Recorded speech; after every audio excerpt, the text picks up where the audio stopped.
Hey everybody, this is Jim at SP500chart.com coming to you after the close on May 16th, 2012. And we're going to use some time-honored techniques to understand modern markets. And before we do so, just need to remind you, as always, the website and this video are for educational purposes only. Nothing stated at the site or in this video is intended to be used as investment advice. Look, you can take it under advisement. You can see for yourself if you think that this has any value to you, but I do not offer this with any promise or guarantee that that the lines on these charts will keep working. They have a tendency to work pretty well, but you have to make up your own mind and make your own conclusions from your own research. I'm just a guy that draws lines on charts. I am not a licensed financial professional. Okay, this is kind of interesting. We are looking at a 15-minute chart. I want to show you something that I think is a little interesting here. When we broke down under this neckline at around 1370 back on the 8th, the market really was in a pretty steep downtrend, as defined by these red lines right here. After that breakdown, we firmed up a bit, and we went sideways. Okay, broke out over this channel top, but remember, this was very close to this neckline, so we didn't really expect this to be an upside break. Okay, so we also know that usually when you get a consolidation pattern, it has a slight tendency to produce a continuation of the trend that preceded it. So we were down, then we were sideways. And we know that usually there's a slight predisposition, roughly 60-65%, that this pattern would break down. Now, of course, it had a flat top. And we're kind of used to these flat top areas sometimes ending up being bullish patterns, because once the supply of shares at these static horizontal levels are exhausted, then the market is free to run. But given where this was appearing on the chart so close underneath that neckline, that was not going to happen. Now what has happened? We had this breakdown from this consolidation back on the 14th, Monday of this week. We established a minimum target from this pattern of 1330. That was met late in trading yesterday. We start today with a rally. Then we sell back all day long. Now, mind you, we don't sell back on like a real panic kind of selling. This selling was really pretty controlled. It was ugly, to be sure, because the market went from about 1342 and sold off about roughly 17 points from the high to the low of the day, and that is ugly. But I want to show you that we may be dealing with a new little channel here, and we might be able to see if this holds up over the next day or so.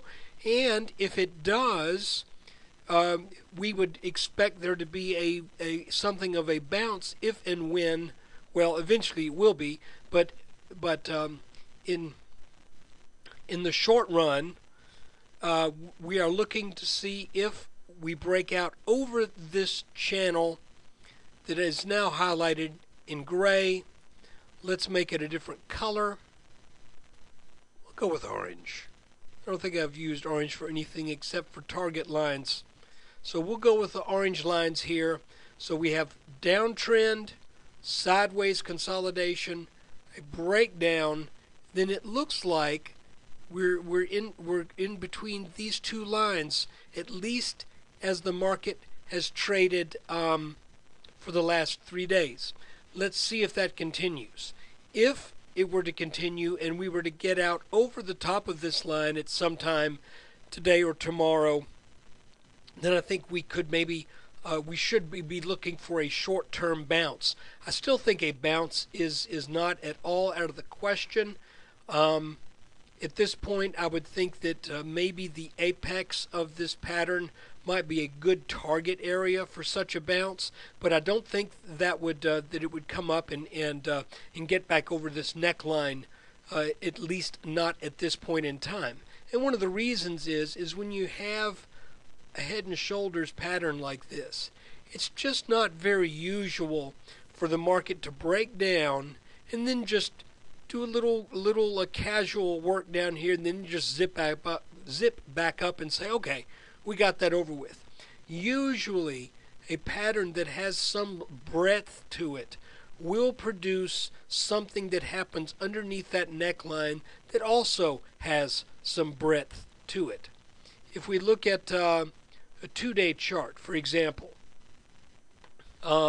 we had this inverted head and shoulders back here at the market bottom on 3/9/2009. We got over that. We have stayed over that neckline ever since.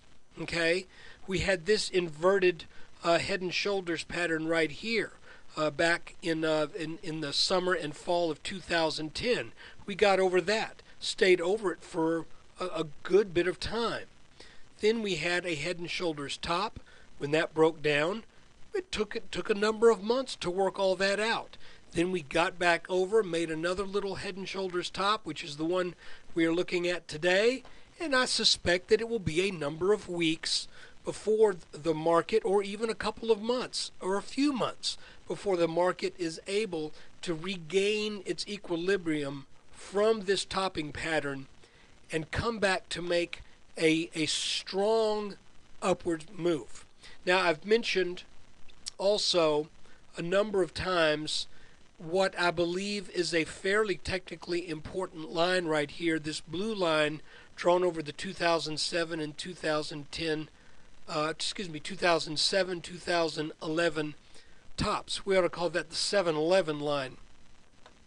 Sounds like the line people lining up for Slurpees. But anyway, the 7-11 line should produce a bounce, should produce an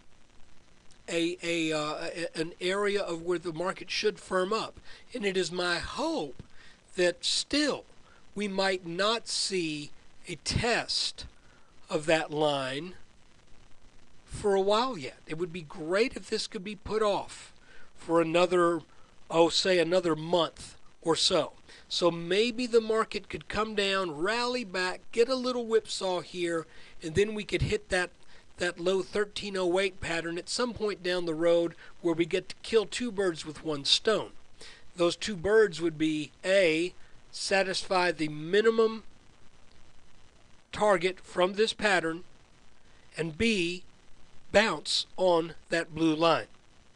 Okay? Let's go back to that 3-day chart. There's one more thing I want to show you real quickly, and that is, if we look at what's been going on since the market bottom, all of this has a fairly familiar shape, that being a wedge. And if we look at some of the lines that have had technical significance, this starting with this low here in July of 2009, the lows of 2010, then we broke underneath that line. We struggled to get above it, did get above it. It just so happens now that this line is almost the neckline of our little head and shoulders pattern. See, here it is. Not quite, but almost. Let's go back to the 3-day chart.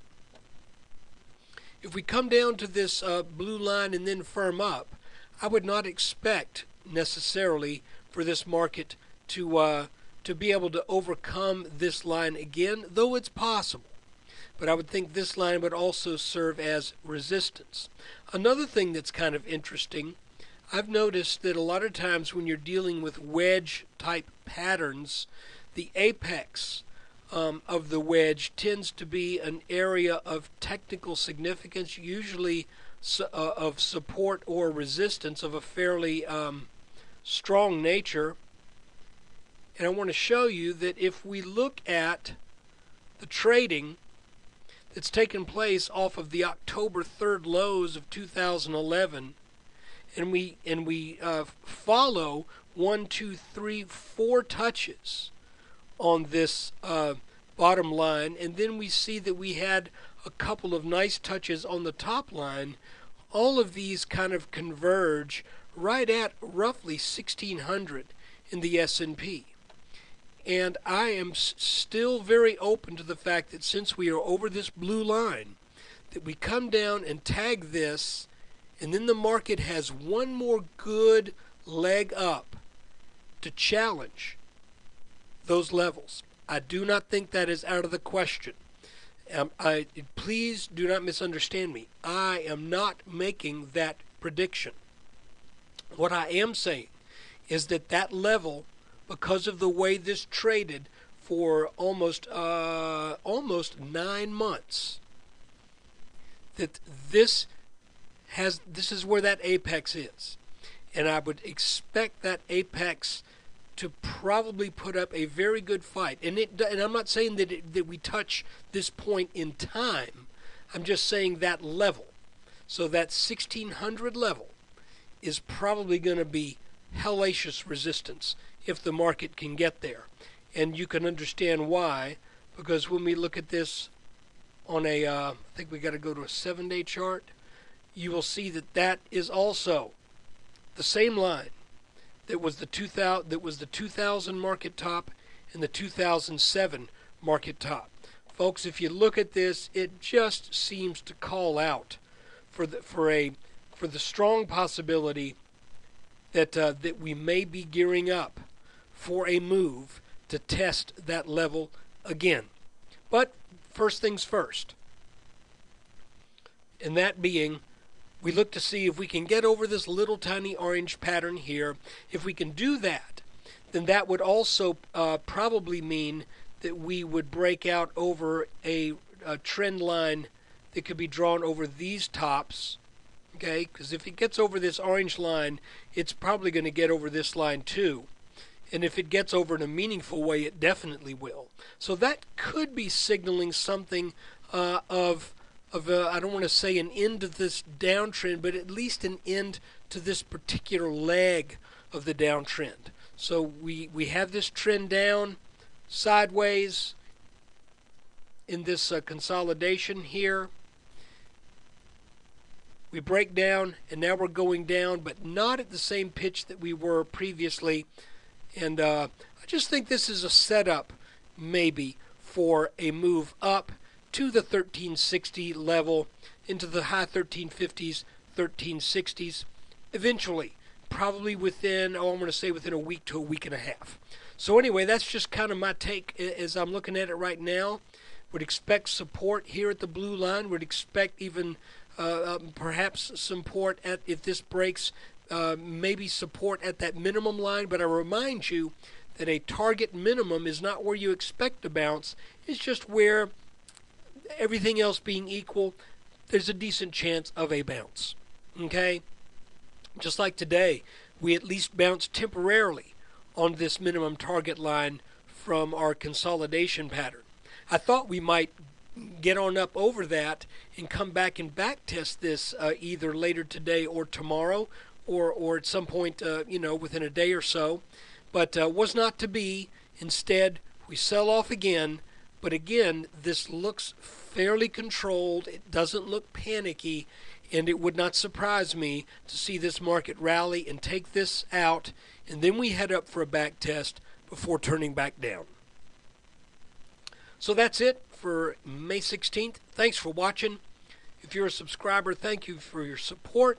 If you're not, think about it.